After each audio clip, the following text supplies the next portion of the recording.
Lauren King. I'm the communications manager for 36 Degrees North. I'm also the host and producer of our podcast, which is called The F Word. We'll talk a little bit more about that in a second. To start, I want to get a pulse of our audience today and kind of see where everyone is at. So if you work for like a PR or marketing agency, will you raise your hand? No one. Great. So, great. We don't need them anyway. If you are a business owner trying to create a podcast to move your business forward, raise your hand. Most of our room. Okay, great. And if you're working in-house for a company of some sort, producing a podcast for them, will you raise your hand? Great. So most of us in this room are business owners. That's amazing. Know that I spend all day, every day working with startup companies and business owners. So I know a lot about what you go through and everything that's on your plate and all the things you're thinking through every day. So I think it's really admirable that you guys are here wanting to add another tool to your tool belt. That's really cool. Hopefully the goal for today is to leave feeling confident about podcasting. So I want you to feel like you've moved a few steps forward, and this is an intro, so there might be questions. We'll have Q&A time at the end that you still need to learn, but the goal is you leave here today and you feel like, yes, I can do that. So hopefully we get there. When you're starting a podcast, the most important question to ask yourself first is why? Why are you creating this podcast? I think it's easy to jump in and be like, I have this great idea to interview these people over here and talk to those groups, and I think it'll be really great to talk about this or stylize it this way. And I don't stop to think about, why am I doing this? What's the purpose behind the podcast? So this is 36 Degrees North. You're in this building right now. Our goal as an organization is to help entrepreneurs grow, help with economic development, help people move their businesses forward. Our mission statement is to be the best place to find high-quality workspace, meaningful resources, and a diverse community of passionate individuals so entrepreneurs can focus on creating long-lasting, impactful businesses. So we have this in mind when we're starting out with our podcast, and there are 3 questions that I think would be really helpful to ask yourself. The first one is, what niche topic do you want to be the expert in? What do you want to be known for? Of like, oh yeah, if I need to know about this topic, that's the company I turn to. What or who do you want to be associated with? That could be another organization, another company, a topic, a person, a group of people. And what conversation do you want to help shape? So for us, when we were creating our podcast, our answers to these questions is, what niche topic do we want to be the expert in? We want to be experts in entrepreneurship, because our mission is to help entrepreneurs. We want to be the experts in entrepreneurship. What or who do we want to be associated with? Well, we want to be associated with really successful business owners and successful entrepreneurs who have built great businesses. And what conversation do you want to shape? I think helps you get into that niche. So for us, we wanted to shape the conversation around failure. I think a lot of entrepreneurs experience failures of different kinds, but that's not the fun part to talk about. And so experienced entrepreneurs, you hear this great story of like, yeah, I overcame this and this, but they don't really dive into what they overcame. It's like, oh yeah, we had some staffing issues, but we came out the other end. And you don't dive into like, okay, what was the mess of that? What was the heart of it? How did you get out of that? And so we want to shape the conversation and get people talking about failure. I think there's a misconception that people make it to the top, and they do that through luck or having enough money or knowing the right people, and that's great, but even the people at the top have experienced failures along the way. So we wanted to get people who are really experienced talking about the times they screwed up, so that people who are earlier on will feel more comfortable talking about failure and talking about what they're going through and what they're not doing right, rather than like, yeah, everything's going great, it's fine, everything is fine, it's great. And they're not actually growing because they're not talking about the hard things. So we want to make it normalize talking about hard things. One thing I would say here is that we could have had the opportunity to be like, we just want to talk about entrepreneurship. That's our niche. We're just talking about entrepreneurship. But that's still really wide. There are dozens and dozens and dozens of podcasts about entrepreneurship. So we had to get niche with we're talking about failure, and we're specifically talking about Tulsa. So think about your niche. If you're like, oh, I want to talk about beauty, and our podcast is just about beauty. There are so many podcasts about beauty, and so think about really specific what you want to talk about. So our podcast, like I said, we wanted to talk about failure, so we created the F Word podcast, and we found experienced Tulsa entrepreneurs who are willing to be vulnerable and talk about the times they've messed up to come in and share their story of their journey. So once you know the why, and you know, okay, here's where we're going, here's why we're going that direction, you need to think about the who. Who do you want to be on your podcast? For us, that was interviews. For you, that could be people in your company, that could be people in the community. These are the guests for the first season of our podcast. We've now released 2 seasons, and season 3 is in the works, which is very exciting. So our first season, these are our guests. And the important thing we're looking for, the most important thing we're looking for is people with great stories. So we wanted to find people who have gone through adversity, who have overcome hardship, who, you look at them and you're like, I never would have guessed that happened in their lives. So we find that just by sourcing the community, by talking to people. Who's an entrepreneur you really admire? Why do you admire them? And you find these great stories of they came from nothing, or they went bankrupt before they had this big idea blow up, or whatever it is. We really want to look for those great stories, because great stories will drive your podcast forward. You also want to look for diversity, and diversity is so much more than just diversity of what you would think of gender and race. Those are good things. You want to think of those things. Also think of diversity of industry, of style specifically. I don't know if y'all can see, so I'm going to go back to this slide. If you look up here, the style, so we have Eric Marshall, who founded Marshall Brewing, so it's a beer company, and then right next to him is Zach Carmen, who has a SaaS company. Underneath him you have Tim Smallwood, who is a franchisee for Tropical Smoothie Cafe in North Tulsa.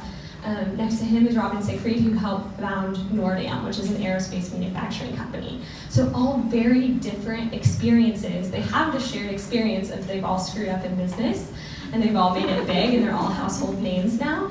But they all have different experiences and stories because of their experiences. Also their styles. Zach Carmen, I don't know if any of y'all have ever heard him speak or been around him, but he is a fiery guy.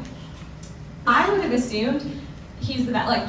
From these 8 up here from the first season, I have my favorite 3. I'm not going to tell you what they are, but I have my favorite 3 that I was like, these are the best 3. These are the ones that are going to get the most attention. I'll give you a clue. Zach was one of them. I was like, he's fiery, he's spicy. We have to edit his language a little bit. That's what's going to get people really excited and get them really interested. At the same time, we have people up here, so Chip Gabarino, sweetest man, very soft-spoken. I had to push the microphone closer to his mouth when we were going through it, and he's just more reserved, and he talks really calm you're on NPR, and it's just totally different styles, and so I love both of them. But I assumed there's gonna be 3 that everyone's gonna love, and these are gonna be the ones that everyone goes for. And what's been really, really interesting is since we've released the seasons, I almost always after this, someone's like, hey, I listened to the F Word and I really liked it. I'll ask you, oh, what was your favorite episode? Or what were your favorite episodes? And it's different for every single person. It's not the ones I thought it would be. It's different across the board. I would say there's equal amount of people that liked each of these episodes. There's some episodes up there that I was like, oh, that just wasn't really that good. I don't even know if we should release that. And they ended up being some people's favorites. I think people like to hear themselves and they resonate with what sounds like them, so with personality and style. And so it's important to think about, don't just assume that you have to have these huge personalities on your podcast. All these different ones are going to resonate with different members of your audience. A note about panels and groups. So we have tried panels and groups before. We did a special edition last summer. It was really great. We interviewed Andy Cagle, who owns Inner Circle. We interviewed Nicole Morgan, who owns a PR company in town, and then Dixie Augustino, who owns Switch Gear Recruiting. All super fun people, all super engaging people.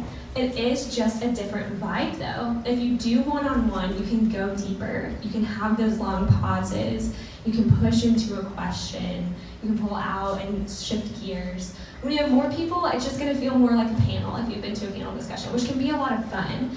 I would say if you're doing a group podcast, make sure the people that you're inviting to be at that table are comfortable with each other, or the type of people who are comfortable with strangers. You want to encourage dialogue and banter. If you think of like the radio shows you listen to that you really enjoy, a lot of times it's because the hosts know how to banter with each other and poke fun at each other and ask good questions of each other, that the conversation's not just driven by you, the host. So just keep that in mind if you're like, oh, I don't know if I should have one guest or multiple. It's just going to affect the vibe. Both can be really great. This was a really fun, great episode, especially since they're all really fun people who know each other already. Just keep that in mind if you're doing panels and groups. So then the host. You can do lots of different styles of podcasts, but almost always there's a host, a main person speaking. And I like to think of a host like an Uber driver. Here's why. So first, your host has to be knowledgeable, just like your Uber driver has to be knowledgeable. Your Uber driver has to know how to get you from A to B. They have to know the roads, the streets, the neighborhoods. The same with your host. Your host cannot just be a pretty voice. A lot of people are like, ooh, he has such a smooth, sultry voice, like a radio voice. Wow, that'd be so good. He should host our podcast. But if he doesn't know anything about your industry, it's not going to serve you well. It's not going to be good content, and content is king when it comes to your podcast. So make sure your host is knowledgeable. You also want your Uber driver to be naturally inquisitive. Hey, we're going to the BMK Center, right? Or, oh, what show are you seeing tonight? At the same time, you want an Uber driver who knows the right questions to ask. So you don't want someone who is like, oh, you're not married? Why are you not married? I've been asked that by an Uber driver. It's an inappropriate question for your Uber driver to ask. So think about a host that will know the appropriate right questions to ask. It's good to have a host who might poke and prod at some interesting issues, but if they're going to go way off topic and potentially offend your guest, just think through that. But you want someone who will ask questions, who can go off script a little bit. You want a host who's lively. So you want an Uber driver who's, hey, welcome to my car, so glad you're here, we're going on this great drive. You want that of your host. You want them to keep the pace up, to get the energy up, to really draw people in through their voice.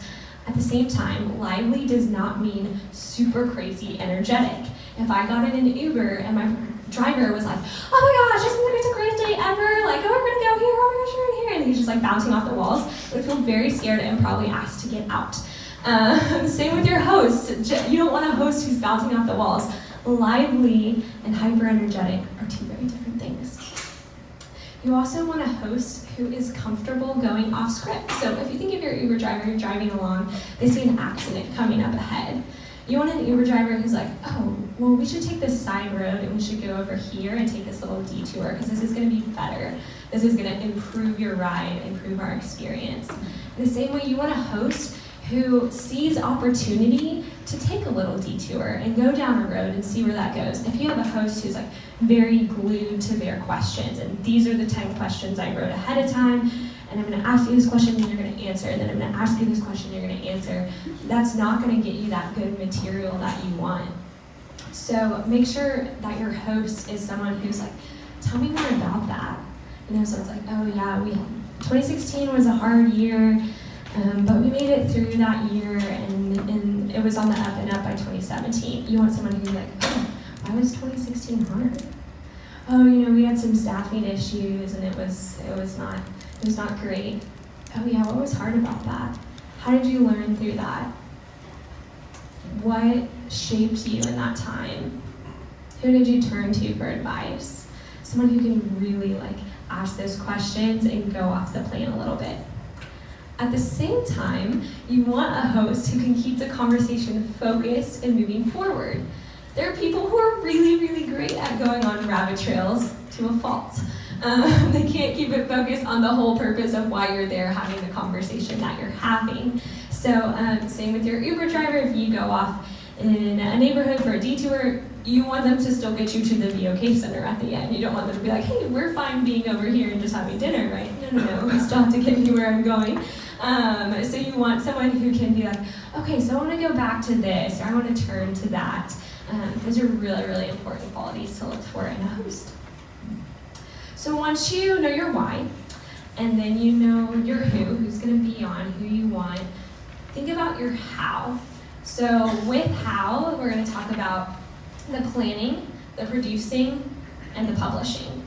So those are the 3 steps of how: planning, producing, publishing. If you are like me, and most of you are because you said most of y'all are business owners trying to move your business forward, you wear a lot of hats. This is not the only thing you're working on. This is one side project that you think could be a good thing. So the most important thing, since you're wearing a lot of hats, is to keep it simple. Keep it really simple and straightforward. Don't put a lot of pressure on yourself to be highly stylized. If you listen to the podcast Radio Hour, really, really great podcast, really fun, highly stylized. They do a ton of interviews per episode, and they have sound effects and sound clips that go all over the place with the narrator in between. It's really great. If you can get to that point, cool. I think people will love it. But don't put that pressure on yourself. For us, we keep it really simple. We have 1 interview per episode. We keep it nice and clean. I'll talk you through those steps. So first, the planning. Please plan before you go in to record your podcast. Just scheduling an interview is not enough planning. You want to do your research. You would be amazed how many guests are just blown away by the fact that I've done a little Googling of them ahead of time to be able to say, like, oh, I saw you won an award for this, or, oh, like, I found out this happened. Can we talk more about that?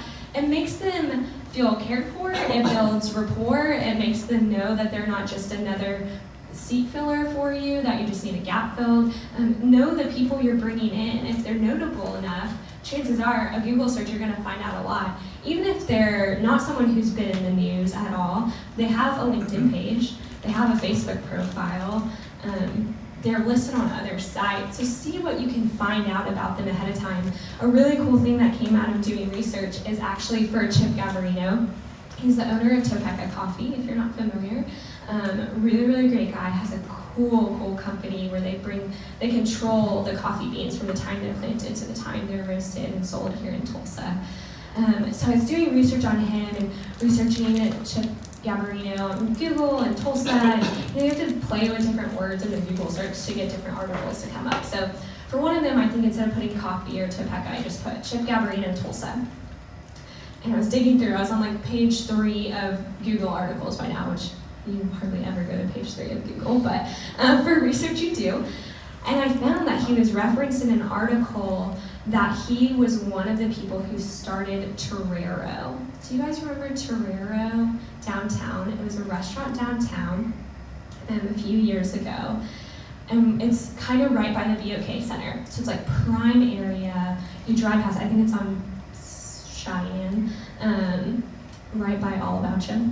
And anyway, so it was a really, really hot thing when it opened. And I was like, oh, Torero, it's the new coolest restaurant. Everyone was talking about it. It was hard to get reservations, and the food was like top of the line, and it was incredible, and people wanting to go there for anniversaries and engagements and everything else. It was just like a really, really cool, trendy place to be. And they did really well. The Tulsa World named them Best New Restaurant of the Year in Tulsa. And 10 months after opening, they closed their doors. And Chip was listed in this article, like way further down in the article, that he was one of the people who started it. So I was so thankful I did this research because I had no idea that he was tied to Torero. I knew he had Hodges and Saturn Room and stuff like that, but I was like, wow, this is a restaurant that was best restaurant in Tulsa, and they closed in 10 months. So what was really great is I was able to talk to him about it ahead of time, and this brings me to the next point, do a pre-interview phone call. So in our pre-interview, I said, hey, Chip, so I happened to read an article that said you were part of Torero. He's like, oh yeah, I was. And I said, Chip, can we talk about that? Since this podcast is about failure, can we talk about why Torero didn't last? And he was like, well, let me check with my business partner, but yeah, I think that should be fine. And so he was able to check ahead of time, and we got to talk about it in the podcast. It was really fun and interesting and cool hearing why he thought that happened. So do your research, and then have your pre-interview phone call. This is probably about a 10-minute call. It doesn't need to be super long. The whole purpose of the pre-interview is fact-checking. It's just fact-checking. You want to make sure, because it's really awkward in the moment if you get in to do the interview and you're like, oh, so you got your undergrad from Oklahoma State, and they're like, no, I went to Cornell. And you're like, oh, okay. Then you have to backtrack, and it's really awkward, so it's just easy to have like all your notes that you've taken from your research and be like, okay, just want to double check. You went to this school, your company opened in this year, you experienced a bankruptcy in this year, whatever, and just go through facts to make sure they're all right. It's also a great time to ask those questions like, hey, are you comfortable talking about this or that? That also builds rapport with the guest ahead of time. People are nervous. People are nervous to have a microphone in their face and know that it's going to be recorded and live forever. So if you can tell them and assure them like, hey, our goal is not to trick you, to fool you, to throw any crazy questions at you. We want you to feel comfortable. I remind them a lot that it's all edited, it's not live, so if they say something and after the fact they're like, hey, I didn't actually like that I talked about this person, can we edit that out? Absolutely, totally. We want this to be good for you. We want this to be a good experience. So it's a great opportunity to fact check, reassure them, and build rapport so that when they come in, you already have that relational equity a little bit. And then you want to create questions that propel you into the story. I think the worst way, if I listen to your podcast and it starts with this question, I will be so sad. The worst way to start a podcast is, so tell me how this all got started. I hate that question because it's so boring and it doesn't tell them where you want to start. Do they start in elementary school? Do they start in college? Like, how much backstory do you want to know? I don't like that. That's not good. It doesn't serve them well and it doesn't serve your audience well because it's boring. So instead, if you think of it, so Shannon Wilburn was one of the guests from the first season of the F Word podcast, and she started a company called Just Between Friends. Have y'all heard of that? It's now an international franchise. If you're not familiar, it's like this pop-up consignment store. So for like a whole weekend, they'll take over the fairgrounds, and they'll sell all this like children's clothing and toys and books and everything. And it's really great for the community, and because people selling their stuff make money, and people buying it get it for a lot cheaper. So really cool concept. She now has a franchise that's in the US and Canada. And what's really cool, as I did my research, because there's been other articles on Shannon, I found out that she was a pastor's wife. And she started this whole concept out of her garage because they were trying to make ends meet and like feed their family. So instead of saying, hey Shannon, how did this get started?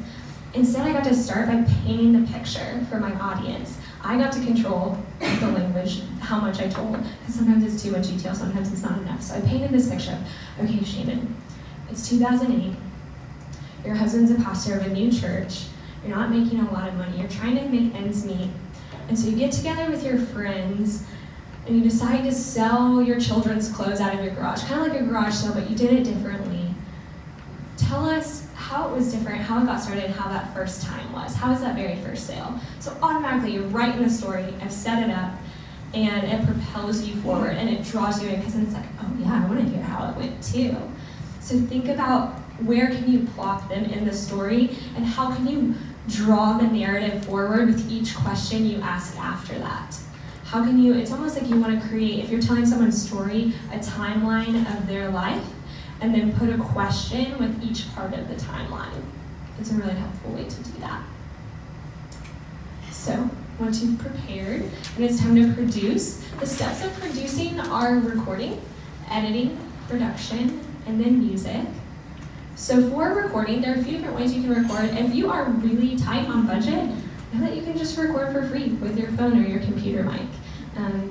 It's not going to be that bad. If your content is great, it really doesn't matter if your sound quality is not pristine. So know that you can do that. If you want to spend a little bit of money, you could get a USB mic that just plugs into your computer and you just hold it.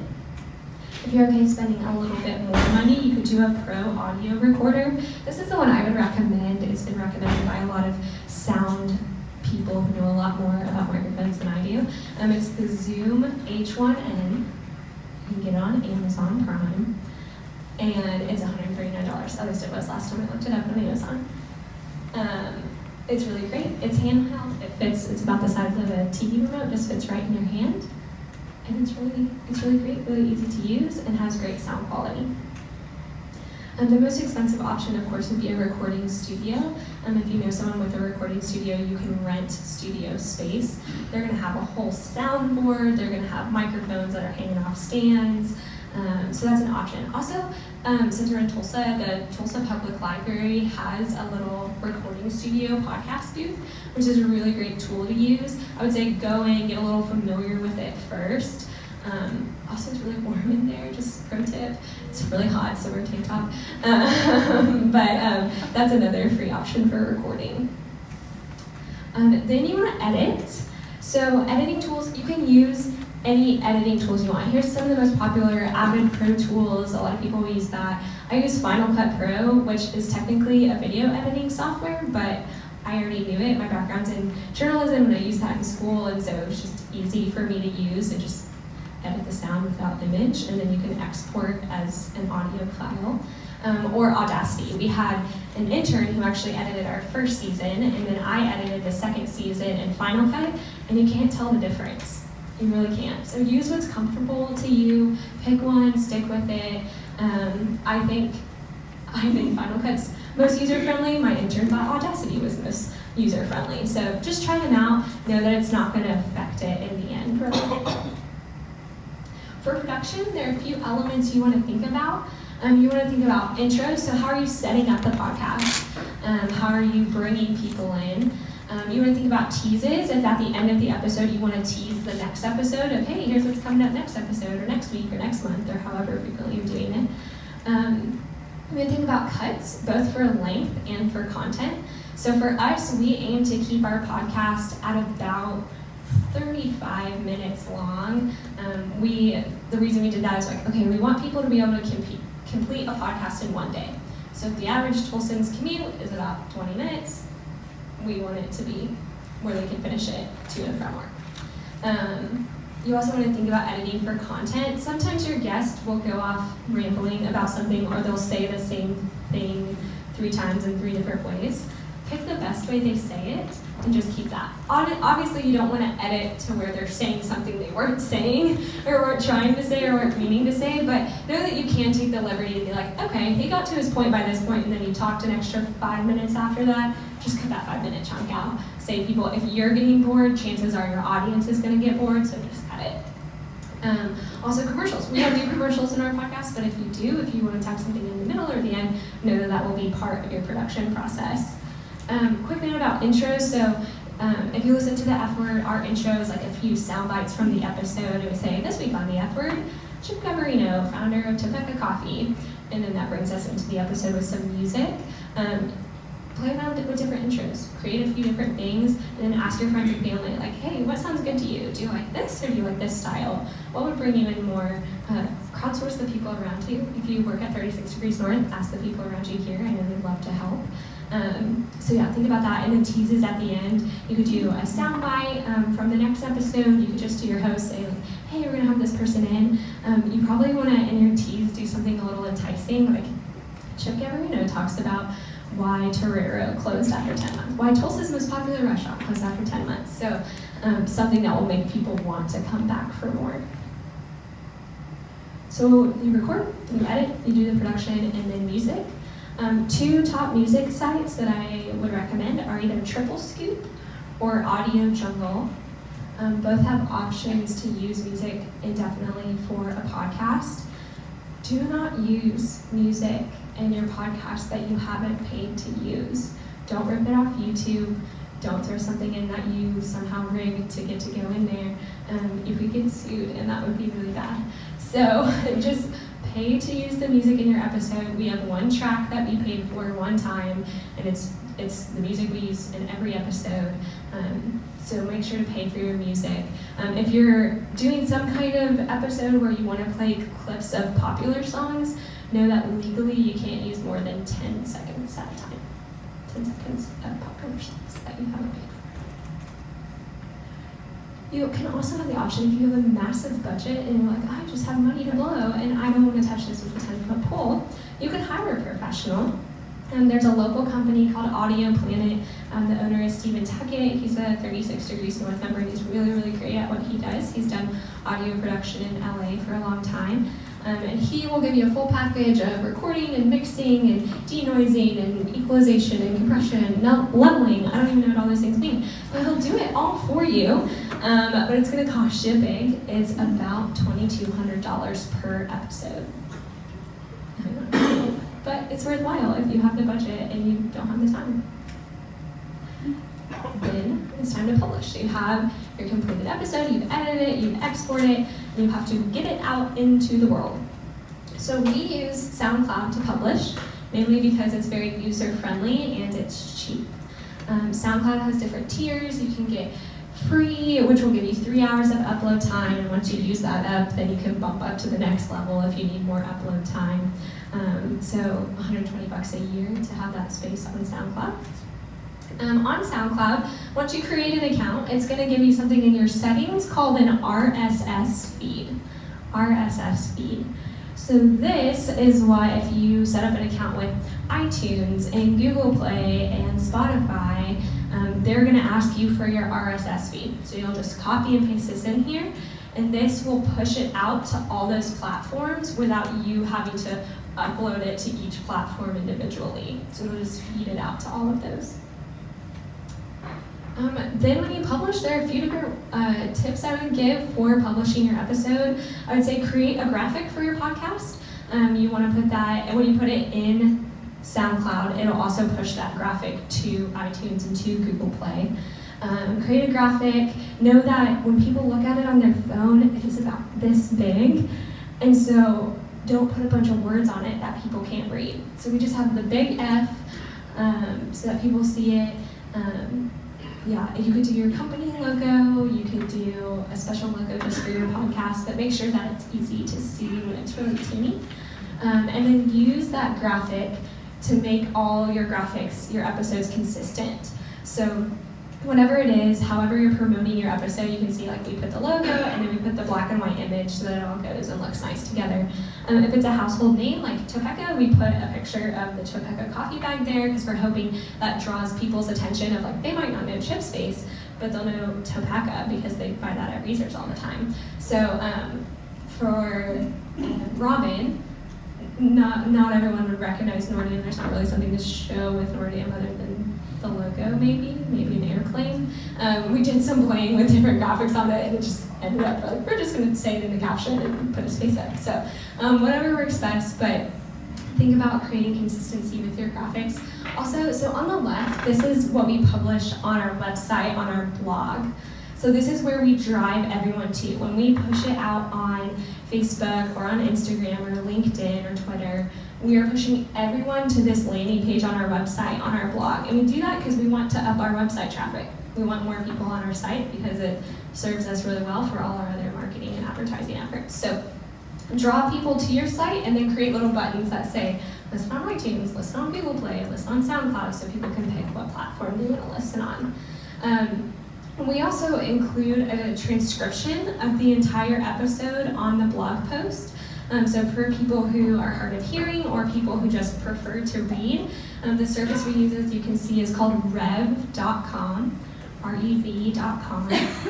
And Rev is really great because you upload the audio file, and in 24 hours, they give you a full transcription that was written by a human being, and it only costs $1 a minute. So getting a transcription of one episode costs us about $30. There are other services that will do it through a robot instead of a human. If you feel comfortable that a computer can understand all the words of someone, go for it. We tried that once and it wasn't. There were a lot of mistakes, and I just didn't want to go through and fix all of them, so I recommend Rev.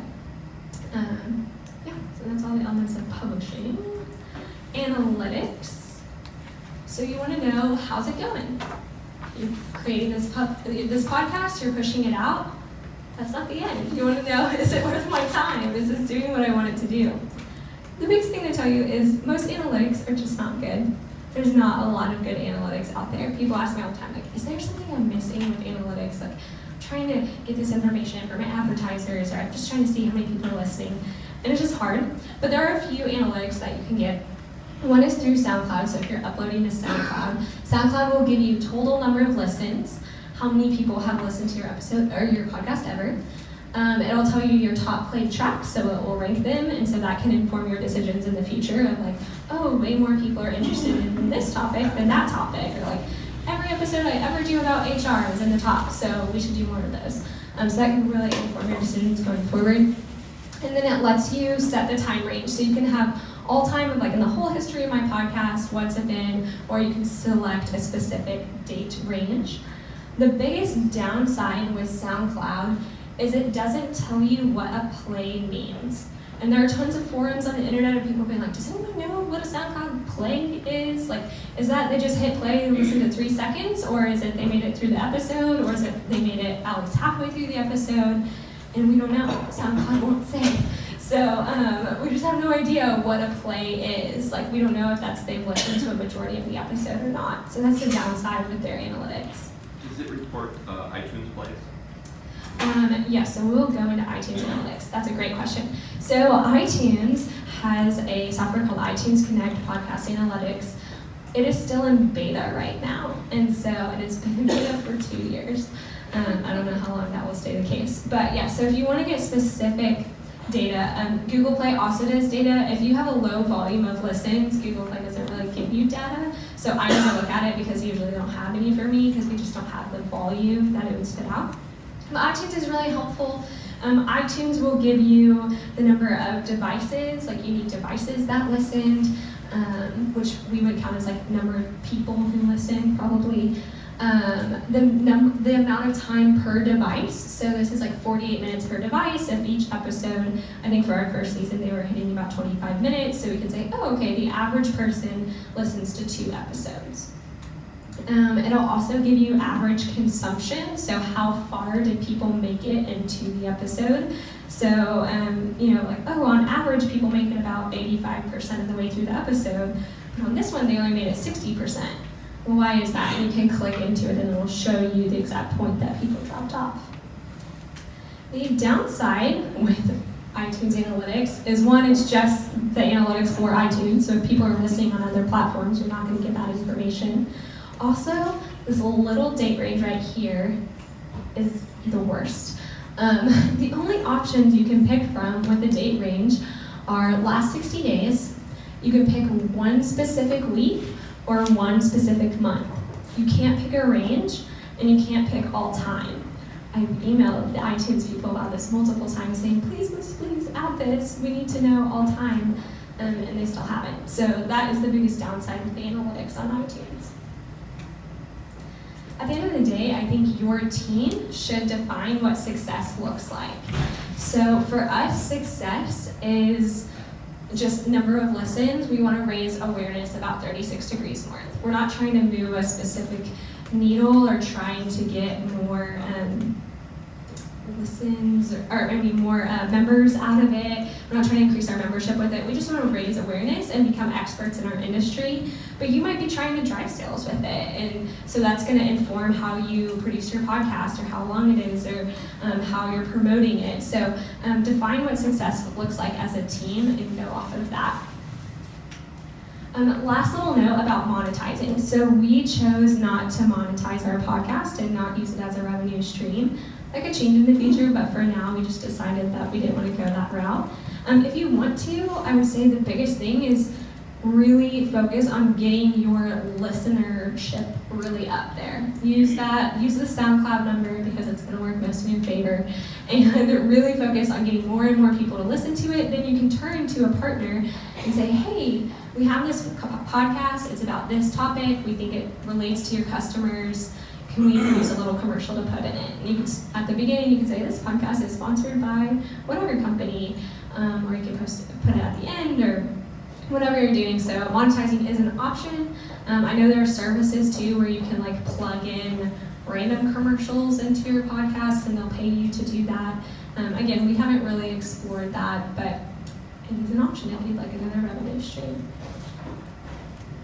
So now I want to have time, and we have about 15 minutes left, for you to ask questions. I know I gave a brief overview of the whole process, but you might have specific questions about what we've done or how we've built our podcast, or questions that issues you're coming across. So Caitlin, my sweet friend, has a microphone. She'll pass it around. If you just raise your hand, she'll give it to you so that everyone can hear your question.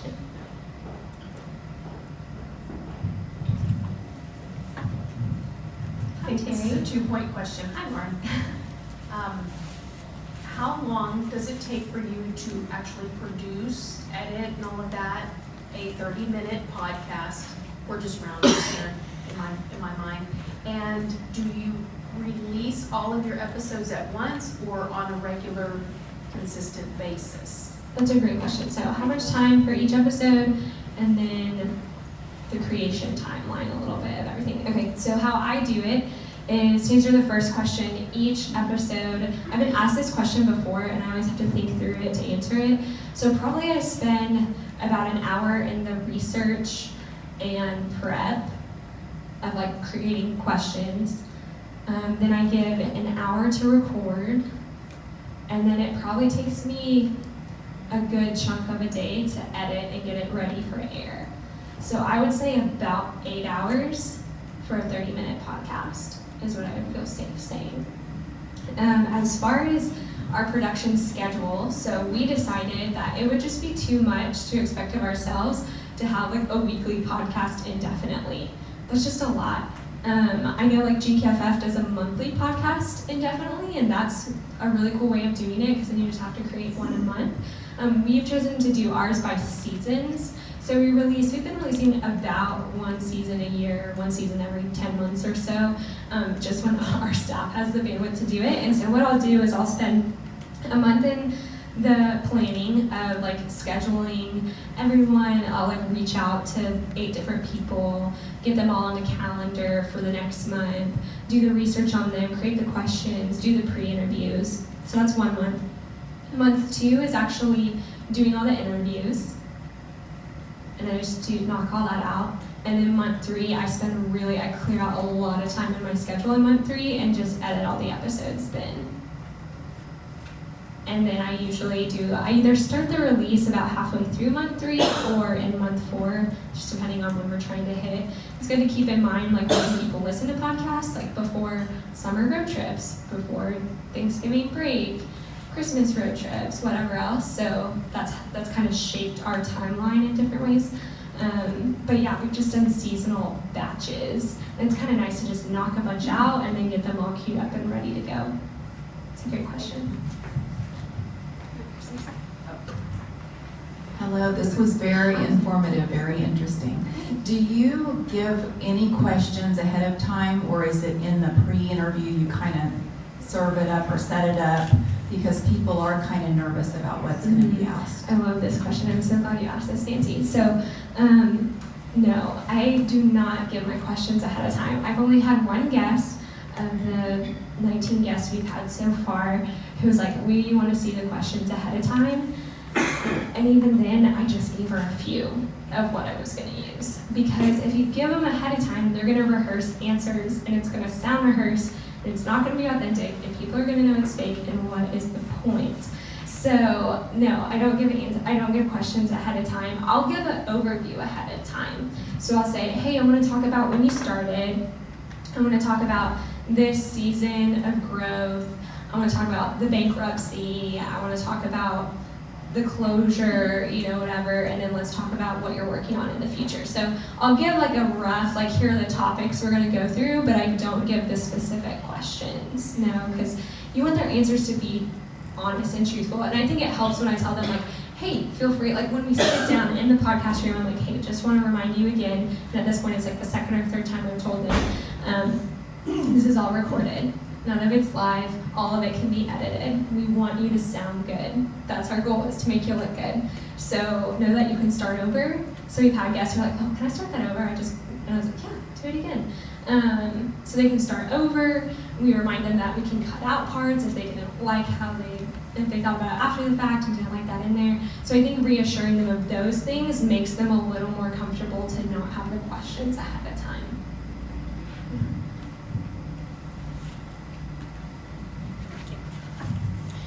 Will you talk about naming the podcast and naming episodes? I've been to a lot of sessions here about SEO, and I still use some of the podcast platforms as search engines, topics I'm interested in, or subject matter experts. So if we know our niche and we know what we want to be known for, do you recommend incorporating that into the naming structure? I think that'd be really smart. I am not an SEO expert. If you want to meet one, there's one sitting right in the room right here, Mark. He's brilliant. So you should talk to him about how they can tie together. For us, naming the actual podcast, the F word, I can't take credit for the name. A member of our board was like, you should have a podcast and call it the F word. And when I first heard it, I was like, no, we're not gonna have a podcast called the F word. That's so inappropriate. And as I thought about it more, I was like, actually, that's kind of brilliant. And so that's how the name came about.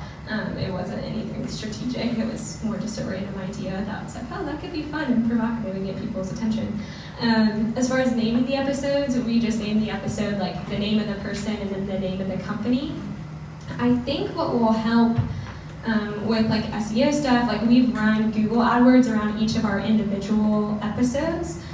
So I'll show you if I can get there. So we run to these blog pages. And so this helps a lot. Having the whole transcript in there helps a lot with search terms and whatnot. Now when you search Josh Juarez, Josh's Snow Shack, this comes up on the first page of Google. And I think it's because we have the whole transcript in there. Does that answer your question? And so we just named the episodes, the name and the name of the person. And I think we could think about other ways, maybe it should say Snow Cone instead of the name of the company, but that's just how we've chosen to do it. I'll just throw out that if you think about it as a search engine, iTunes today is pretty much like Google when it was 3 years old. It's extremely easy to gain. So you'll have two completely different shows show up if you have a very slightly different term. So just keep in mind it's pretty easy to gain. Great, thank you for that insight, Timothy. Yeah, I was going to throw in with just really quickly that I spent a lot of time trolling through iTunes trying to find podcasts. And my experience, maybe other people have different experiences, that the search engine abilities with iTunes is pretty terrible. You'll go through it and you'll find that it's that something's not available. And if you go on Google and you search, you'll find a blog post that is connected to that same podcast that you cannot find through iTunes. So I don't know if other people had that experience, but I would never recommend anyone saying I searched in iTunes and I couldn't find this podcast, because it can be there, but it doesn't come up. Yeah, which I think again is why we publish it to our website. I think also, for instance with Spotify, we don't know why. Caitlin, how many times have we emailed Spotify now? 4 or 5. A dozen, yeah. On Spotify, if you search 36 Degrees North, you can find our podcast. If you search the F word, you cannot find our podcast. So I don't know why that is. We keep asking them, dude, why is it not showing up? I can answer that because I was part of the other F word, which is another podcast. They use that to ban as a search for swear terms. So you're censored. We're being censored. Sorry. I'm learning at today's workshop. This is great. Thank you for that insight. Well, that's why. But yeah, searching sex, put it on your website. What is the best way to approach a guest? And also, can you do this via Zoom? Oh, those are great questions. So approaching it, you're the initial ask of will you be on our podcast? Great, so I will send an email to whoever I want to have in. Usually they don't know me, and usually they're the founder of their company. So I try to give an intro sentence of hey, I'm Laura King, I'm with 36 Degrees North, Tulsa's base camp for entrepreneurs. I want to give right away, give myself some credibility of where I'm coming from. Say, hey, we have this podcast. Now it's a lot easier because the podcast exists, so I can send them a link to the podcast and say, hey, here's what we've done in the past. So they can see the guests that have been on in the past to see that we're legit. And I'll say, we think that you would be a great fit for this podcast because blank. Tell them why you want them. Not just, will you be a guest on our podcast? But hey, I love the story of Just Between Friends and how you really bootstrapped the beginning and grew it to be an international franchise. That shows them that I know about them, that I've done my research already, that I like really care about their story, and I'm not just trying to get another person on my podcast. So I'll tell them like what I know about them, but like, wow, I just think it's so cool that this is your story. We think that your story can be really impactful for the entrepreneurs in our space to know that they're not alone when it comes to failure. Would you be willing to come on this podcast? And then usually I want to set up expectations that we'd be recording sometime in the next month. It will only take an hour of your time. We'll be recording downtown. Make sure to tell them how much of their time you're going to take so that they don't think it's like an all afternoon thing. But I think as much information as you can give while also being brief. Don't do more than like 2 paragraphs probably. So that's how to approach them. And what was your second question? Can you do it via Zoom? Via Zoom. Okay, so you could. It might affect the sound quality. I don't know how to record sound on Zoom. I've never done that. What I have heard is if you're trying to do an interview with someone who doesn't live locally, who can't come in, buy one of those handheld mic things and mail it to them. And like ask them to record into it, and then you have a phone call, and during the phone call, they're recording in front of them. And you like mail it with a list of instructions that show exactly like here's how you know it's recording, here's how you know it's on, and then have your phone call, but they'll just like you both are recording in front of you during that, and then have them mail it back, give them a stamp or whatever it takes to mail it back, and then that's how I've heard a lot of people do it. Did you have insight on that? Yeah. I do a lot of video interviews, and I use Zoom, and what I do is I also have them record themselves on QuickTime if they have a Mac, just the audio, and then they send me the audio just in case it goes a little wonky. Yeah, that's a really good idea. It's always good to have backup among backup. Don't delete any of your files until your episode is published, because it gets really scary if you're like, oh, I don't think I need that. So keep the file on your computer, keep the file on Google Drive, keep the file every place it needs to be until you've published. Some people will do remotes with what used to be ISDN lines where you do radio interviews. Has anybody had any experience with that? Where you go to a location and record? I've heard of that too. I've never done it. So if you want to get fancy with remote recording, I would reach out to, there's a local podcaster, I don't know, he might answer emails. I don't know if he does or not, but Brett McKay has the Art of Manliness podcast, which is like internationally listened to, like that's what he does full time, is the Art of Manliness podcast, and he lives in Broken Arrow. What? He doesn't really answer emails. He doesn't answer emails well, but he does all his calls remote. That's where I learned the mailing thing from. Sam. What are your favorite tricks? Excuse me, should have cleared my throat. All right, what are your favorite tricks to warm up the guests and get them more comfortable during the actual interview? Just get them ready to tell their story. That's a good question. So my go-to trick I learned in journalism school was to ask people what they had for breakfast. So for the warm-up, instead of being like, hey, what are you talking to the mic? And usually be like, hi, I'm Lauren, 1, 2, 3, 4. I'll be like, hey, what'd you have for breakfast? And if they're like, oh, I don't eat breakfast, you don't eat breakfast, and then you just start a conversation with them and let them have a conversation with you in the mic. You're like, oh yeah, I made eggs for me and my kids. Oh, you have kids? How many kids do you have? And just asking questions. But I feel like the question starting with what did you have for breakfast opens up so many other questions. It's a normal human thing that we all do or do not do. And I don't eat breakfast, so I shouldn't say we all do it. But yeah, I think that's a good question to get them started. Yeah, don't ask a guest to be like, hey, can you talk into the microphone? Because they're going to freeze and be like, what do I say? So I think that's good. Just questions like that. Hi, so if you guys aren't doing the podcast for monetizing, how do you measure success and ROI on, you're talking like 2 weeks of your time essentially for producing a podcast? So yeah, we don't. Okay. Yeah, that's the honest answer is like we don't. There's no proof of like, since we're a nonprofit, it's kind of nice. We don't have to like prove that our time, I mean we should. We do for most things. But this is more of a fun pet project on the side that my boss was gracious enough to let me do because I was excited about it. There's not a direct metric of like, yes, this podcast has led to this many listens, which means we have this many people sign up for memberships. We're not, selling ads or anything like that. So for us, since we're a nonprofit, it's unique of like, We just do it because we think it's valuable. We've heard a lot of people say they've been encouraged by it. And so for us, like, success is like, if people are continually like coming up and being like, I listened to the podcast, that was really great, or like, that was great insight, like, it's more anecdotal success rather than a hard metric. But I like where your brain is, and you should all be thinking that way. Talk a little bit about doing show notes in your blog. How do you do that for every single show? What else are you adding into that blog? I assume that's what kind of working toward SEO for you, but kind of talk about the justification behind that. Yeah, absolutely. So in our blog, so we do the image, and then in like the thumbnail for when we set up the blog, we make it the right size for sharing on Facebook and LinkedIn. So if you don't know, the go-to image size for Facebook is 1200 by 628. So it's a long rectangle, 1200 by 628. So we'll create a separate graphic that's 1200 by 628, that's the thumbnail. And then we put our main graphic in here, the buttons that go to the different platforms.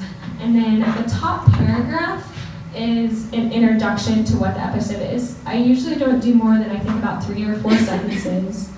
And this is what I'll put in the description on SoundCloud. You can put like the name of the episode and there's a spot for a description. So that's when people open it on iTunes and look for like, oh, more details, what's this episode about? This is the little blurb they'll be reading. And usually it's just like, it's kind of what I was saying with that tease earlier of like, say something that will draw them in. Like, for this one, I don't even know if I can read. So nothing says summer like in Tulsa like Josh's Snow Shack. The wildly popular snow cone stands have multiplied over the years, and the brand is one Tulsans of all ages take pride in. But unbeknownst to many, the company was built by a teenage entrepreneur, it was built by a love-struck teenager, which is true. Josh was like 19 or 18 when he started it, and he wanted to marry his high school sweetheart. And his dad said, you can't get married if you don't have a job, if you don't have income, you won't be able to support your life. So he's like, fine, I'll create a job. And he started Josh's Snow Shack, and now it's like wildly successful. And he only has to work 9 months a year, and he makes good money. So, a lot of people don't know. It was started by a love-struck teenager. Listeners founder Josh Juarez talks about opening his first shack. I don't know if this air is covering some of the words, and how he handled unexpected growth. So I usually like sprinkle in a little like unknown facts in there, something that will make them be like, oh, I want to learn more. What do you mean he was a love-struck teenager when he started listening to it? Or like I put in that like how he handled unexpected growth. I think that could tap in. Again, think about your audience when you're writing these notes. So a lot of our audience, we want to be entrepreneurs, to be business owners, because that's what we're trying to encourage with our episodes. So if I put like unexpected growth, someone could be like, oh, I'm going through unexpected growth. I could used to hear how he learned to grow from that. So I think your show notes will be shaped by knowing who your audience is and then finding those like unique hooks that can draw people in. Okay, I'll take one more question. Did you have a question? Yeah.